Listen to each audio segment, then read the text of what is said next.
இலங்கை கடற்பரப்பு இப்ப கொஞ்சம் பரபரப்பா இருக்கு. இஸ்ரேலுக்கும் ஈரானுக்கும் இடையில நடந்துகிட்டு இருக்கக்கூடிய போர் நிலைமை உச்சக்கட்டத்தை நெருங்கி இருக்கக்கூடிய நிலையில ஈரான் கடற்படைக்கு சொந்தமான ஐரிஸ் புஷேகர் அப்படிங்கிற கப்பல் இப்போ இலங்கையில நங்கூரமிடப்பட்டிருக்கு. இந்த கப்பல்ல இருந்த 200க்கும் மேற்பட்டவங்க இப்போ அவசரமா கொழும்பு துறைமுகத்துக்கு கூட்டிட்டு வரப்பட்டிருக்காங்க.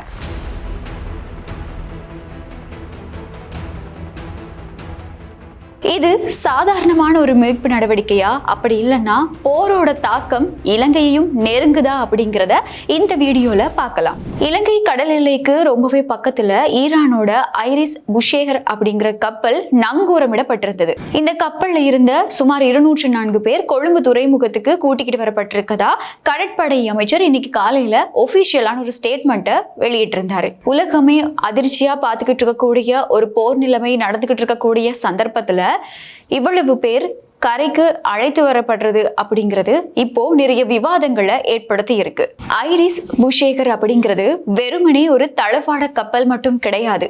இது அதிநவீன சென்சர்கள் இருக்கக்கூடிய ஒரு உளவு தளம் அப்படிங்கிற ஒரு சந்தேகத்தை சர்வதேச ஊடகங்கள் இப்போ கிளப்பி இருக்கு. யார் இந்த ஐரிஸ் புஷேகர்? இது ஈரான் கடற்படைக்கு சொந்தமான ஒரு கப்பல் அப்படின்னு இப்போ வரைக்கும் தகவல்கள் வெளியாகி இருக்கு. மத்திய கிழக்கு நாடுகளை மையப்படுத்தி அமெரிக்கா, ஈரான், இஸ்ரேல் நாடுகளுக்கு இடையில நடந்துகிட்டு இருக்கக்கூடிய இந்த போர் சூழல்ல எதுக்காக இந்த கப்பல் இலங்கை எல்லைக்குள்ள நங்கூரமிடப்பட்டது அப்படிங்கிற ஒரு கேள்வி உலக நாடுகள்ல இருக்கக்கூடிய உளவு அமைப்புகளோட கவனத்தை இப்போ ஈர்த்திருக்கு. இந்த கப்பல்ல ஏற்பட்ட தொழில்நுட்ப கோளாறு காரணமா இந்த நடவடிக்கை எடுக்கப்பட்டதா, அப்படி இல்லைன்னா இந்த கப்பல்ல இருக்கக்கூடிய ஊழியர்களோட பாதுகாப்பு காரணமா இந்த நடவடிக்கை எடுக்கப்பட்டதா அப்படிங்கிறது தொடர்பான எந்த விதமான தகவல்களையும் விளக்கத்தையும் இதுவரைக்குமே கடற்படை வெளியிட்டிருக்கல.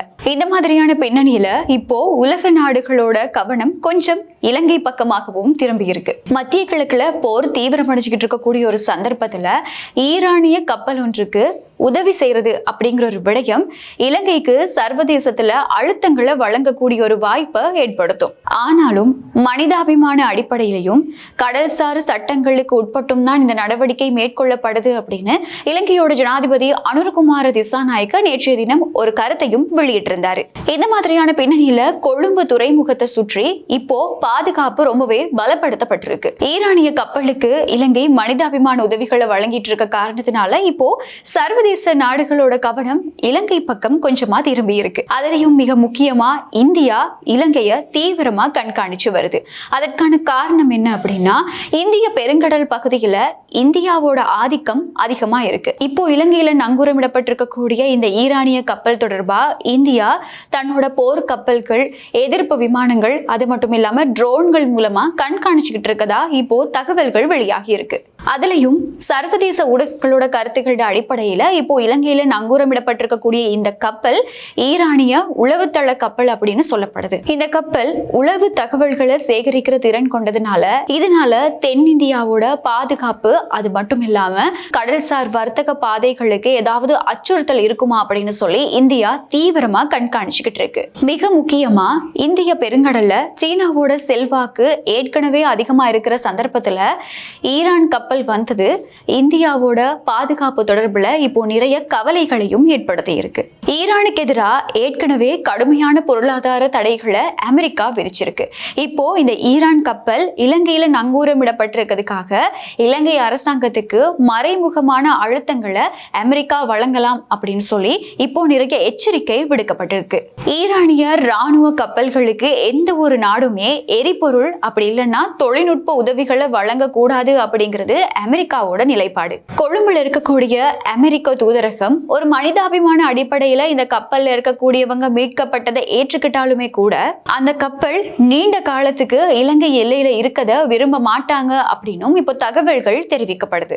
இலங்கை இப்போ இக்கட்டான ஒரு சூழ்நிலையில இருக்கு. சர்வதேச கடல் சட்டங்களுக்கு கீழே ஒரு கப்பலுக்கு ஆபத்து இருக்கக்கூடிய சந்தர்ப்பத்திலேயோ, அப்படி இல்லைன்னா அதுல இருக்கக்கூடியவங்களுக்கு மெடிக்கல் எமர்ஜென்சி தேவைப்படக்கூடிய சந்தர்ப்பங்களையோ உதவி செய்யணும் அப்படிங்கிறது கடமை. அதை தான் இப்போ இலங்கையும் செஞ்சுக்கிட்டு இருக்கு. ஈரானுக்கும் இஸ்ரேலுக்கும் அமெரிக்காவுக்கும் இடையில நடந்துகிட்டு இருக்கக்கூடிய இந்த போர்ல இலங்கை எந்த ஒரு நாட்டுக்குமே சப்போர்ட் பண்ணாம இது ஒரு தூய மனிதாபிமான நடவடிக்கை தான் அப்படின்னு சொல்லி உலக நாடுகளுக்கு தெளிவுபடுத்த ட்ரை பண்ணிக்கிட்டு இருக்கு. இப்போ இந்த கப்பல்ல இருந்து மீட்கப்பட்டிருக்கவங்க எல்லாருமே ஈரானுக்கு விமானம் மூலமா அனுப்பப்படுவாங்களா, அப்படி இல்லைன்னா இந்த கப்பல் பழுது பார்க்கப்பட்டு மறுபடியும் புறப்படுமா அப்படிங்கிற ஒரு கேள்விதான் எழுப்பப்பட்டிருக்கு. பிப்ரவரி 28 ஆரம்பமான ஆபரேஷன் ரோரிங் லயன் மற்றும் ஆபரேஷன் எபிக் ஃபியூரி ஈரானோட தலையெழுத்தையே மாத்திக்கிட்டு இருக்கு. போர் 7வது நாளா தொடர்ந்தும் நடந்துகிட்டு இருக்கு. ஹிஸ்புல்லா அமைப்பை குறிவச்சு இஸ்ரேல் லெபனான்ல தீவிரமா தாக்குதல் நடத்திக்கிட்டு இருக்கு. அங்க இருக்கக்கூடிய மக்கள் சிரியாவுக்கு அகதிகளா வெளியேறிக்கிட்டு இருக்காங்க. இந்தியாவோட பங்குச்சந்தை இன்றைய தினம் வீழ்ச்சியை சந்திச்சிருக்கு. ஈரான்ல ஆட்சி மாற்றத்தை கொண்டு வரதுதான் எங்களோட ஒரே நோக்கம் அப்படின்னு சொல்லி அமெரிக்கா வெளிப்படையா தெரிவிச்சிருக்கு. அது மட்டும் இல்லாம ஈரான் ராணுவம் ஆயுதங்களை கீழே போடுமா இருந்தா அவங்களுக்கான பாதுகாப்பு வழங்கப்படும் அப்படின்னு சொல்லி அமெரிக்க ஜனாதிபதி டொனால்ட் ட்ரம்ப் தெரிவிச்சிருக்காரு.